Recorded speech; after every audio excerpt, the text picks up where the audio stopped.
Berdasarkan data ekonomi suku kedua tahun ini, hanya sektor pertanian mengalami pertumbuhan, manakala sektor lain menguncup ekoran penularan pandemik COVID-19. Justru langkah meningkatkan produktiviti sektor pertanian wajar diberikan fokus dalam Belanjawan 2021. Antaranya memperluas perniagaan berasaskan pertanian secara digital dengan kos yang lebih rendah. Fokus tersebut selaras dasar agro makanan negara yang bakal dilancarkan tahun depan bagi mengurangkan kebergantungan terhadap barangan import sekaligus meningkatkan taraf hidup petani. Wartawan Fabian William melaporkan. Pada 2018, ekonomi digital menyumbang sebanyak 267.7 bilion ringgit kepada keluaran dalam negara kasar KDNK. Jumlah itu adalah 18.5% daripada keseluruhan KDNK Malaysia. Sumbangan sektor berkenaan disasar meningkat kepada lebih 21% menjelang 2022. Penggunaan kecergasan buatan AI dan Internet Pelbagai Benda IoT mampu mengupayakan proses pendigitalan industri agro makanan. Kaedah jualan dalam talian memberi manfaat kepada petani dan pesawah selain mengurangkan kebergantungan mereka terhadap orang tengah. Dalam pada itu, inovasi dan penggunaan teknologi baharu seperti drone perlu diperluas bagi memperkasa serta meningkatkan produktiviti industri pertanian.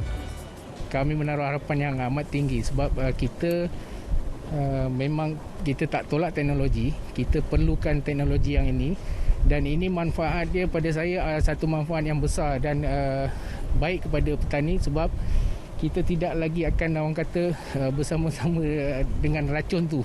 Harapan saya kepada kerajaan ni untuk menaik tarafkan petani pada akan datang ni, macam kami mohon agar subsidi padi itu dinaikkan, benih padi itu disubsidikan, lebih meringankan lagi para petani. Kalau kita memberi peluang atau memberi penekanan dari segi ekonomi digital, dari segi teknologi, macam kalau kita sebut sekarang ni sibuk dengan industrial revolution, mungkin kita boleh pertingkatkan tambah bajet dari segi teknologi machinery.